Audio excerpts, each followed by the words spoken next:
조선야담 이야기 시작합니다.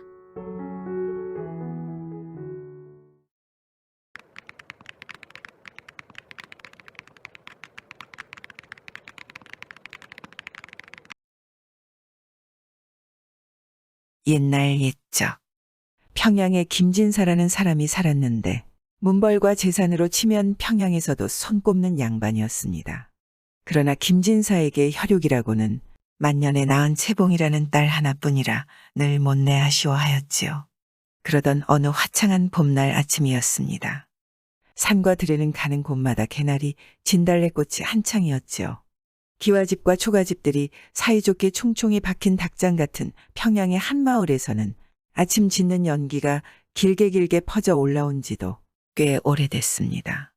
김진사는 자기 집 안방에서 막 아침 밥상을 물리는 참이었지요. 오늘 아침은 왠지 김진사의 얼굴에 평소와는 다른 긴장과 흥분이 감돌았습니다. 그는 해가 떠오르기 전에 아침밥을 일찌감치 먹고 먼 길을 떠날 채비를 하고 있었지요. 방 한쪽에서 물끄러미 아비를 바라보던 채봉이가 아비와 눈이 마주치자 말없이 고개를 떨구었습니다. 예, 채봉아. 채봉이는 말이 없었습니다. 고개를 떨구고 옷고름만 만지작거리는 채봉이의 표정은 아버지가 무슨 말을 할지 다 알고 있다는 표정이었지요. 김진사는 한양에 올라가 벼슬을 사기로 결심했습니다. 일평생을 평양에서만 살다 처음 해보는 결심이었지요. 입신양명과 부귀영화, 사나이 대장부라면 누구나 한 번은 꿈꾸어 보아야 할 욕망이요 야심 아니겠습니까? 이번에 서울에 올라가는 것은 벼슬자리 못지않게 중대한 목적이 또 한 가지 있었습니다. 그것은 무남동녀 외동딸 채봉이의 배필감을 구해보자는 생각이었죠. 채봉이야말로 어느 모로 보나 한 군데도 빠지는 곳이 없는 가인 중에서도 가히 절색이라고 할 수 있는 귀여운 딸이었습니다. 올해 16살, 탐스러운 꽃봉오리가 방긋 웃으며 꽃잎을 벌릴락 말락 하는 것처럼 나긋나긋하면서도 아름답게 자라고 있는 외딸이었지요. 또한 학문에도 예사롭지 않은 재능이 있었습니다. 7살 때부터 읽지 못하는 글이 없었고 한 번 듣고 본 것은 잊어버리는 법이 없었지요. 그 밖에도 바느질, 수놓기 등 여자로서 갖추어야 할 것에 천부적인 재질을 지니고 있으니 어찌 금이야 오기야 하며 키우지 아니할 수 있었겠나요. 김진사의 집 후원에는 아담하고 청초한 초당이 한 채 있었는데 이는 예쁜 딸을 생각하는 김진사가 특별히 지은 것으로 하녀 취향이에게 채봉의 시중을 들게 하며 함께 거처시키는 곳이었습니다. 김진사가 한양으로 떠난 지도 반년이 흘렀습니다. 어느덧 봄은 가고 더운 여름도 기울더니 서늘한 바람에 후원은 울긋불긋 단풍이 한가득했지요. 채봉이 서창에 넘어가는 햇빛을 쳐다보더니 시비 취향을 불렀습니다. 예, 취향아. 후원으로 나오너라. 단풍 구경이나 하자꾸나. 채봉이는 취향이를 데리고 후원 동산에 올랐습니다. 아이고, 벌써 나뭇잎이 빨갛게 되었네. 그렇게 푸르고 무성하던 빛이 다 어디로 가고 누가 이렇게 주황다홍을 물들여 놓았다 말이냐. 정말 세월도 빠르구나. 그러게 말씀입니다. 진사님 떠나신 지 어젯날 같은데 여름이 다 지나고 가을이 왔는데도 소식조차 없으시니 걱정이옵니다. 채봉과 취향이 서로 탄식하며 저물어가는 석양에 물들듯 붉은 단풍을 바라볼 때였습니다. 서쪽의 높은 담과 담 사이 틈이 조금 벌어진 곳에 한 사내가 서서 담장 안을 들여다보고 있는 게 아니겠습니까? 놀란 채봉이 취향의 손을 꽉 잡아당기니 취향이가 몸을 휙 돌려 담장 쪽을 바라보았지요.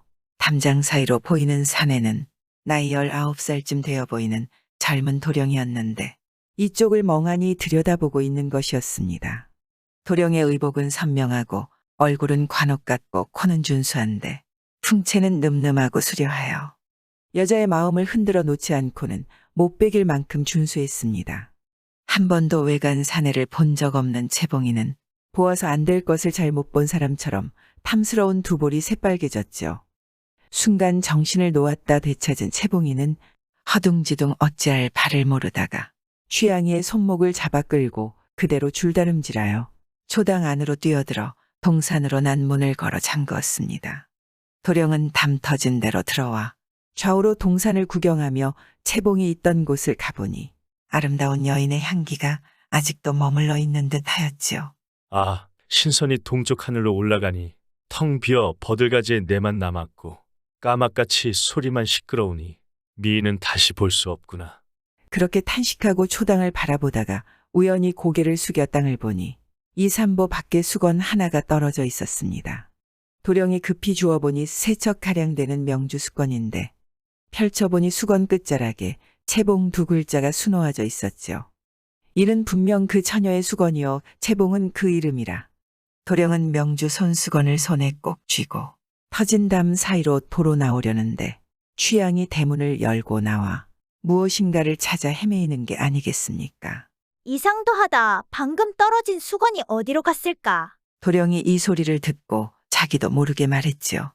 이미 내 손에 들어온 물건을 아무리 찾는다 한들 찾을 수가 있나. 공연히 애만 쓰지. 사실 손수건을 흘리고 돌아온 것을 깨달은 채봉이 취향이를 시켜서 그것을 찾아오라고 해온 것인데 도령이 하는 소리를 들은 취향이 공손한 말로 수건을 돌려달라 정했지요. 도령님이 뉘신지 모르겠으나 지금 말씀을 들으니 손수건을 주우신 듯합니다. 부디 그 손수건을 제게 내어주시면 고맙겠습니다. 수건이 어떤 사람의 물건이냐? 우리 아가씨의 것이옵니다. 아가씨의 수건이면 도로 줄 터이니 아가씨더러 와서 가져가시라고 해라. 아이고 도령님, 그 무슨 말씀이십니까? 아가씨께서는 귀중처녀라. 어찌 외인을 대면하오리까? 나는 물건 주인을 친히 보고 전하고자 하여 그리 함이라. 그런데 너는 누구냐? 저는 아가씨의 시비 취향이 올시다. 내 아가씨는 이름이 무엇이냐? 외간 남자께서 남의 집 규수 이름은 알아 무엇하시렵니까? 천부당만부당한 말씀 마시고 손수건을 어서 돌려주십시오. 이에 취향아, 이름이라 하는 것은 남녀를 물론하고 알고 부르는 것인데 그렇게 천부당만부당할 것이 무엇이냐? 나는 이름을 알고야 수건을 줄 터이니 이름을 말하려거든 말하고 말려거든 말려무나. 취향은 말로는 도저히 도령을 이길 수 없을 것 같았습니다. 그래 하는 수 없다 생각하고 물었죠. 진정 알라시면 말씀할 터이니 손수건을 주시렵니까? 암 주다뿐이겠느냐? 채봉이라고 하십니다. 허허, 채봉이라 말하기가 그렇게 어려우냐? 이 수건에도 두 글자 있었으나 너에게서 그 이름을 확인하려 할 뿐이었다. 그러나 수건을 주기는 줄 것이니 거기 잠깐 섰거라. 곧 다녀오마. 도령은 담을 넘어 급히 아랫집으로 가서는 먹을 깔아 수건에 실을 써서 취향에게 가져다 주었습니다. 취향이 수건을 받아보고 깜짝 놀라 에구, 이 수건을 어떻게 갖다 드리라고 이렇게 글씨를 써서 못 쓰게 만드셨습니까? 아가씨에게 갖다 드리면 걱정을 하실 터이니 이 일을 어찌하옵니까? 수건을 버려도 내 허물이고 내야 무슨 관계 있느냐. 가져다 드려만 보아라. 훗날 틀림없이 내게 은혜를 갚을 날 있을지도 모를 일 아니겠느냐. 취향은 마지못해 수건을 받아들고 초당으로 돌아갔지요. 채봉이는 손수건을 가지러 간 취향이가 아무리 기다려도 돌아오지 않자 어찌된 일인지 여간 궁금한 것이 아니었습니다. 이 애가 무슨 일로 그저 안이 들어올까? 수건을 찾느라고 이렇게 늦는가? 혹시 그 엿보던 사내가 수건을 집어서 실랑이를 하나? 아, 참 이상스러운 일이로군. 내가 귀중처녀 되어 외간 남자의 일을 생각함이 온당치 못하나? 그 사내가 대체 누구인지 모르되 남자 중에도 그런 인물이 있는가? 채봉이 이렇게 여러 가지로 생각을 하는데 취향이가 손수건을 들고 초당 안으로 들어왔습니다. 원참, 세상에 별 괴상한 일을 다 보았네요. 취향이는 채봉에게 수건을 건네며 지금까지 있었던 얘기를 전했지요. 손수건을 받아들고 펼쳐본 채봉이의 두 볼은 도령을 담틈으로 힐끗 바라보았을 때보다도 몇 갑절이나 더 빨개졌습니다. 손수건의 글귀는 다음같이 적혀 있었습니다. 아름다우신 여인이 손수건을 떨어뜨린 그 자리에 아직도 향기가 가득 나붓기니 하늘이 나에게 정다운 사람을 내린 것이 틀림없도다. 은근한 정을 참을 수 없어 사랑의 시를 보내오니 바라건대 홍사가 되어 동방에 들기를 바라노라. 그리고 글 맨 끝에는 연월일과 장필성이라고 적혀 있었습니다. 채봉이 취향을 나무라듯 말했지요. 수건을 못 찾을지언정 부질없이 받아 가지고 왔느냐? 그러나 남의 글을 보고 회답 아니할 수 없고 이를 어찌하면 좋단 말이냐? 아무렇게나 두어 자 적어주십시오. 그 양반이 지금 서서 기다립니다. 예, 이번만은 어쩔 수 없이 답장을 해드리지만 다음부터는 이따위 것을 받아들이면 안 된다. 알겠니? 채봉이 마지못하여 방으로 들어가 색간지에 글 한 구를 지어 취향을 주며 말했죠. 이번은 처음 같은 일이라 마지못해 답장하는 것이니 차오는 이런 글을 가져오지 마라. 채봉이 답한 시구에는 이렇게 써 있었습니다. 그대 권하노니 헛된 꿈을 생각하지 말고 독서에 힘써 과거에 급제하길 바라노라. 필성은 그 답장을 받아들고 쓴 웃음을 지을 뿐이었죠. 아가씨께서는 올해 몇 살이냐? 16이세요. 16살이라. 16살밖에 안 되는 처녀가 어떻게 이렇게까지 글 공부를 많이 했을까? 내 청을 한 가지 들어줄 수 없겠니? 무슨 청을요? 속담에도 싸움은 말리고 흥정은 붙이라고 하지 않더냐. 그래서요? 어떻게 하라는 말씀이신가요? 유명한 서상기에는 홍난이가 그의 시비 앵앵이 때문에 혼인의 인연을 맺었다고 했는데 너도 한 번은 홍난이의 시비와 같이 아가씨와 내가 만날 수 있도록 힘써 주렴. 그렇게만 해주면 내 은혜를 잊지 아니하마. 이 말을 들은 취향은 어처구니 없다는 듯이 장필성을 쳐다보았습니다. 은혜 잊지 않겠다니 일만 잘 되면 비단저고리라도 한 필 얻어 입지 않겠나 하는 생각에 취향을 대답했습니다. 그러시다면 이렇게 해보세요. 성사가 되고 안 되는 것은 도련님 하기에 달려 있으니까요. 그렇게 둘은 가을 동산 위에서 속닥거리다 무언가를 약속이나 한 듯 서로에게 눈짓하며 헤어졌습니다. 자, 그러면 너만 믿는다. 염려 마셔요. 취향이는 급히 초당으로 돌아와서 채봉이의 동정을 살폈습니다. 취향이를 보고 깜짝 놀란 채봉이는 궁금하여 물었습니다. 왜 이리 오래 걸린 것이냐? 아까 갖다 드리라고 한 답장의 시구는 전해드렸느냐? 내 여부가 있겠습니까? 그걸 보시고 아무 말씀도 없으시더냐? 무슨 서상기에 나오는 홍란이니 앵앵이니 하시면서 뭐 자기가 장군서 같은 사람이 되기를 원한다고 그러시던데요. 이 말을 듣자 채봉은 고개를 숙이고 한쪽 옷고름을 만지작거리며 방 안으로 슬며시 들어갔습니다. 그리곤 며칠이 흘렀지요. 커다란 보름달이 밤하늘을 환하게 비추는 저녁이었습니다. 취향은 채봉이를 넌지시 꿰어내어 후원 언덕에 올라 바람을 쐬며 달구경을 하고 있었습니다. 그런데 취향이 갑자기 헛기침을 두어 번 하자 난데없이 필성이 나타나 달빛 아래 우뚝 서는 게 아니겠습니까? 놀란 채봉이 급히 몸을 피하려는데 필성이 막아섰습니다. 채봉이는 놀란 가슴을 진정시키면서 천천히 그 꽃잎 같은 어여쁜 입술을 열어서 정중하게 인사를 했지요. 그러자 장필성도 인사하며 말했습니다. 저에 대한 얘기는 취향이에게서 많이 들으셨으리라 생각하오. 꽃본 나비 어찌 그저 지나가며 물본 기러기 고기 잡는 노인을 두려워하리까. 아가씨께서는 소생을 저버리지 마시고 숙녀와 군자의 좋은 언약을 맺어 백년해로를 맹세하는 것이 저희 소원이올시다. 너무나 단도직입적으로 대드는 도령의 말에 채봉이는 어쩔 줄 몰라 하며 멍청이 서 있다가 초당 안으로 도망치듯 들어갔습니다. 필성은 닥쳤던 게 지붕만 쳐다보는 격이 되고 말았으나 역시 한 줄기 희망이라도 보았는지 만면에 기쁨 가득한 모습이었지요. 한편 김진사는 많은 돈을 가지고 서울로 올라온 뒤부터 한시도 쉴 새 없이 권세가 높은 집안을 찾아다니느라 눈코 뜰 새 없을 지경이었습니다. 당시 한양에서 힘께나 쓰고 산다는 허판서라는 사람이 있었지요.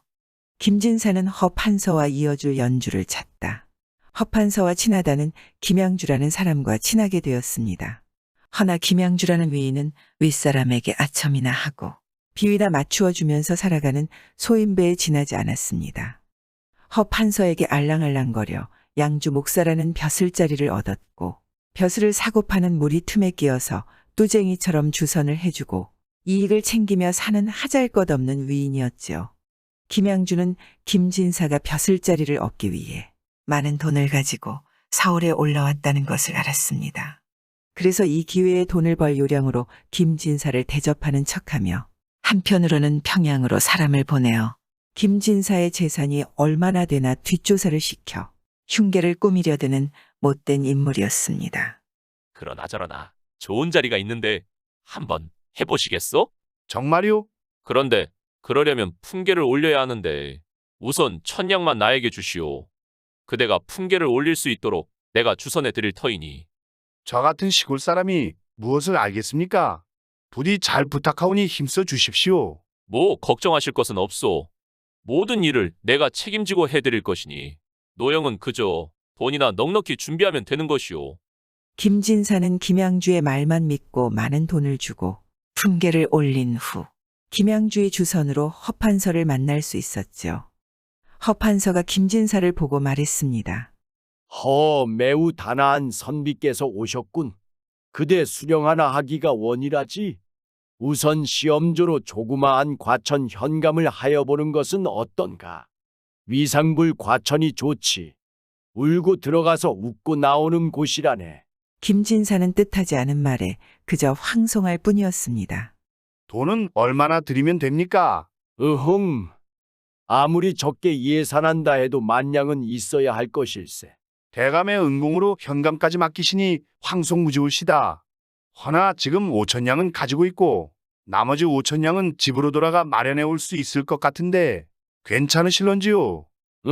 그러면 5천냥은 지금 주고 나머지 5천냥은 어음만 써서 놓았다가 나중에 가지고 오게. 이에 옆에 있던 김양주가 어음을 쓰려 먹을 가는데 물이 없어 상노 아이를 불렀습니다. 아가, 여기 물을 넣어가지고 오너라. 이때 물심부름을 하는 아이는 17살쯤 되어 보이는 얼굴이 예쁘게 생긴 사내아이였습니다. 아이를 힐끗 쳐다본 김진사는 그처럼 잘생긴 사내가 보던 바 처음이라 문득 채봉이 생각나 혼잣말로 중얼거렸죠. 그 아이 참 신통한 것이 우리 애기와 나이가 비슷하겠구나. 언제 저런 사위를 얻어 짝을 지어줄꼬. 그러나 무심결에 내뱉은 김진사의 말은 그것을 옆에서 잠자코 듣고 있던 허판서에게 무서운 야심을 품게 하는 도화선을 만들어 주었습니다. 자네 지금 좋은 사위감이라고 사위를 삼았으면 하는 말을 했는가? 허판서는 속이 있어서 묻는 말이지만 김진사는 어찌 그런 속을 알 리가 있겠습니까? 조금도 의심하지 아니할 뿐 아니라 오히려 황감하여 대답하였습니다. 네, 그러하였습니다. 소인에게 여식이 있사온데 16살이 되도록 시집을 보내지 못하였사옵니다. 그런데 방금 그 상노아이를 보니 제 여식과 나이가 비슷해 보여 무심코 속으로 말한다는 것이 허허 대감께까지 들리었나 봅니다. 김진사의 말에 허판서는 불같은 욕심이 일었는지 체면도 돌아보지 않고 너털 웃음을 껄껄 웃으며 말했습니다. 여보게, 이제부터 자네는 과천 현감이니 내 김연감이라 부르겠네. 이복의 김연감, 나는 방금 그 상노놈과 비교해 어떠한가? 황송합니다. 황송하다고 할 것이 아니라 내가 김현감더러 청할 말이 있으니 즐거이 들을 터인가? 대감의 분부이오면 어찌 감히 듣지 않사오리까? 다른 청이 아니라 내가 자네 사위가 되고자 하니 어떠한가? 천만의 말씀이오시다. 천만의 말인 것이 아니라 내 말을 좀 들어보게. 김양주가 여기 앉아 있지만 김양주는 내 속을 다 아네. 내가 작년에 첩을 잃고 그저 혼자 애처로이 밤을 보내니 자네 딸을 내게 준다면 자네 딸도 호강을 시킬 것이요. 자네 또한 작은 수령으로만 다니겠는가? 참판 판서는 얻지 못하겠는가? 내가 자네 사위 노릇을 해보고 싶은데 어떻게 생각하나? 농담 마십시오. 그러나 추근추근한 허판서는 가머니설로 그럴듯하게 김진사를 자기 편으로 끌어들이려고 그 유창한 입심을 잠옷 기만스럽게 부리기 시작하며 나지막한 음성으로 바싹바싹 달려드는 것이었습니다. 당초에 김진사가 한양으로 올 때에는 천금 같은 딸을 위하여 좋은 배필을 얻으려 함인데 김진사는 벼슬이라는 헛된 욕심에 결국 허판서에게 굴복하고 말았습니다. 어차피 채봉의 신랑감으로 마땅한 위인이 없으니 첩이기는 하나 차라리 이 부잣집에서 남부럽지 않게 호강하며 살 수 있지 않은가. 그리고 나는 부원군 부럽지 않게 벼슬이나 실컷 하리라. 김진사는 그렇게 채봉을 허판서의 첩으로 드리는 것을 허락하였습니다. 그러면 내일 당장 평양으로 내려가서 딸을 데리고 올라오겠습니다. 벼슬과 출세, 그것이 무엇이라고 애지중지 키운 어린 딸자식까지 바치기로 굳은 약속을 하고야만 김진사는 이튿날 평양으로 내려갔지요. 평양으로 내려온 김진사는 그동안 있었던 얘기를 부인에게 하고 딸 채봉이를 데리고 부인과 함께 이튿날 곧장 한양으로 향했습니다. 채봉이는 장도령을 생각하면서 억지로 끌려가다시피 한양으로 발걸음을 옮겼습니다. 꽃다운 16 나이에 첩으로 시집을 가야 한다니 채봉은 죽기보다도 끔찍하였습니다. 김진사의 식구들이 중화군 만리교까지 왔을 때는 벌써 날이 저물어 땅거미가 내려앉아 더 이상 길을 갈 수 없게 되었죠. 할 수 없이 조용한 주막을 찾아서 하룻밤을 보내고 날이 밝으면 다시 길을 떠날 작정으로 부인과 채봉이는 안채로 들여보내고 김진사는 바깥의 방에서 쉬기로 했습니다. 그런데 한밤중 난데없이 사방에서 비명소리가 진동하며 불길이 일어나더니 험한 광경이 벌어졌습니다. 화적대가 나타났다. 화적대가 나타났다. 화적의 무리들이 물밀듯이 몰려들어 사람이란 사람을 닥치는 대로 죽여버리고 마을 사람들의 재물을 모두 약탈해갔죠. 갑작스럽게 봉변을 당한 김진사가 혼비백산하여 안채로 뛰어들어가 보니 벌써 채봉이는 온데간데없고 사방에서 들려오는 건 처참한 통곡 소리와 아우성 소리뿐이었습니다. 채봉아, 채봉아. 아무리 목청껏 고함을 질러보아도 대답하는 사람이 있을 리 없었죠. 이게 어찌된 일인가요? 옆에 나란히 드러누워서 잠들어 있어야 할 딸 채봉이는 온데간데 없이 사라진 것입니다. 사실 채봉이는 아버지의 욕심 때문에 늙은 사내의 첩이 되는 것을 견딜 수 없어 어머니가 잠들기를 기다렸다가 아무도 모르게 주막집에서 뛰쳐나와 그대로 평양을 향해서 걸음아 날 살려라 하고 도망쳐버린 것이지요. 한편 김진사 내외는 그대로 걸어서 간신히 한양에 다다랐습니다. 한양에 도착하기가 무섭게 김진사는 허판서의 집을 찾아갔죠. 허판서는 김진사가 돌아오기를 몹시 고대하고 있었다는 듯이 싱글벙글거리며 어쩔 줄 몰라 했는데 김진사의 몰골을 보고 깜짝 놀랬죠. 김진사는 고개를 숙이고 한양으로 오는 동안 일어난 일들을 허판서에게 하나도 빠짐없이 얘기했습니다. 뭐라고? 올라오는 도중에 봉변을 당했다니 그게 대체 무슨 소린가? 어서 사실대로 말해보게. 허판서는 믿을 수 없다며 김진사가 하는 얘기를 농담으로 받아들이다가 얼마 후 그것이 사실이라는 것을 알게 되었습니다. 그러자 손톱만한 동정을 하기는커녕 갑자기 안색이 변하여 노발대발하며 딸을 데리고 올라올 때까지 김진사를 잡아두고 부인을 평양에 내려보냈습니다. 한편 평양으로 혼자 돌아와 버린 채봉이는 취향이 집에서 함께 지내고 있었죠. 채봉의 어머니는 평양에 돌아오자마자 취향의 집을 찾았습니다. 취향아, 우리 채봉이 여기 왔니? 어머니의 목소리를 들은 채봉이 한 걸음에 우르르 뛰쳐나와 어머니를 껴안고 통곡을 하였습니다. 이 일을 어찌하면 좋단 말인가. 우리 집이 이렇게 불시에 망할 줄을 꿈에나 생각하였겠느냐. 채봉이 이 말을 듣고 쏘스라쳐 놀라 울며 물었습니다. 망하다니. 저로 인해 무슨 풍파가 났나요? 채봉의 어머니는 만리교에서 도적을 만난 일과 한양에서 허판서가 아비를 가두고 겁박한 일을 다 이야기했습니다. 이를 어떻게 하면 좋으냐? 돈을 5,000냥을 하여 놓든지 너를 데려오든지 하라 하니 너는 아버지를 살리려거든 나와 같이 한양으로 올라가자. 어머니, 나는 죽어도 한양으로 올라가서 늙은이의 첩으로 살기는 싫습니다. 이 자식은 죽은 걸로 하십시오. 내가 아니 가면 아버지는 아주 돌아가시란 말이냐. 너를 찾아 놓든지 돈을 해서 놓아라 하니 너라도 가야지. 어머니의 말에 채봉이 묵묵히 앉아서 한참을 생각하다 말했습니다. 그러면 돈을 하여 드리겠습니다. 내가 5,000냥이나 되는 돈을 무슨 수로 마련한단 말이냐? 네. 염려 마시고 며칠만 기다려 보시옵소서. 그런데 며칠 뒤 정말로 취향이 돈 6,000냥과 편지를 들고 와서는 채봉의 어미에게 전해주었습니다. 편지에는 어머니 나는 기생이 될지언정 지상의 첩은 싫습니다. 채봉은 그렇게 몸을 팔아 6,000냥을 마련하고 기생이 되기를 선택한 것이죠.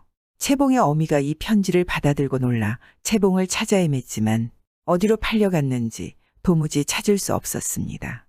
그리고 이 무렵에 마침 평안감사로 새로 부임해온 이보국이라는 사람이 있었죠. 새 감사는 80살의 고령으로 덕망이 높고 인자한 양반으로 그 명성을 조야에 떨치고 있는 훌륭한 인물이었죠. 평안감사 이보국이 하루는 평안도 관내에 송이라는 세기생이 있는데 용모가 출중할 뿐만 아니라 사화와 시문에도 비범한 재능을 갖추고 있다는 소문을 들었습니다. 한낱 기생이 사화와 시문으로 유명하다니 평안감사 이보국은 호기심이 발동하여 기생 송이를 그의 별실로 불러들였습니다. 아, 너 참 잘 와주었다. 듣자 하니 너는 서화에 뛰어난 재주를 가졌다는데 어디 내 앞에서 몇 자 써 보여줄 생각이 없느냐? 송이는 사양하지 못하고 가냘프고 고운 손으로 굵직한 붓대를 다부지게 움켜쥐고 단숨에 글을 써내려갔습니다. 그 글은 지난날 채봉과 필성이 주고받았던 편지에 쓰여진 주옥같이 아름다운 글들이었죠. 그 아름다운 글씨들이 한자 한자 광채를 바라면서 이 감사의 두 눈은 황홀하기만 하였습니다. 내 지금까지 아름다운 글과 글씨를 많이 보아왔지만 이처럼 감동스러웠던 적은 처음이구나. 이 글들은 대체 누구의 사연이더냐? 송이는 자신의 본명이 채봉이며 허판서의 첩으로 시집가기 싫어 도망친 이야기며 자신이 살아온 이야기를 솔직하게 털어놓았습니다. 이 감사는 송이의 이야기에 감동하여 그날로 많은 돈을 주고 기생의 적에서 송이를 빼주었지요. 그리고 송이는 그날 이후로 채봉이라는 이름을 다시 찾았습니다. 한편 한양의 허판서는 반역을 꾀하다 멸문하는 화를 입었지요. 그리고 김진사와 허판서가 돈을 주고받은 장부가 드러나면서 김진사 또한 반역의 죄인으로 몰렸습니다. 하지만 참혹한 신문과 고문 끝에 김진사는 영모와 대단한 관련이 없는 것으로 판명되었으나 벼슬을 사고 팔려 했다는 죄로 꽤 오랫동안 옥살이를 해야만 했습니다. 이 소식을 들은 평안감사 이보국은 어리석은 김진사도 김진사지만 그의 딸 채봉의 신세가 안타까워 조정의 인맥을 동원해 김진사를 일찍 방면하도록 힘을 썼습니다. 그 덕에 김진사는 가까스로 고향인 평양으로 무사히 돌아올 수 있었지요. 평양으로 돌아온 김진사는 먼저 채봉이와 부인을 만나고 다시 이 감사를 찾아가서 자신의 어리석음을 깊이 사죄했습니다. 한편 채봉을 사모하던 장필성은 채봉이 기생이 되었다는 말을 듣고 채봉을 애타게 찾았지만 만날 수가 없었지요. 그러다 채봉이 방면되고 그의 부모 또한 무사히 돌아오니 그때야 채봉을 만나 혼이 나여 행복하게 잘 살았다 합니다. 어디 옛날 일이기만 하겠습니까? 그깟 출세가 무엇이라고 가족도 있고 욕심을 부리다 패가 망신하여 죽을 뻔하지 않았습니까? 욕심이 눈을 가리니 아무것도 보이지 않았던 것이죠. 하기는 살면서 무엇이 진정 중요한지 깨닫고 사는 것도 쉽지만은 않은 일이죠. 구독과 좋아요와 함께 오늘도 좋은 날 되세요.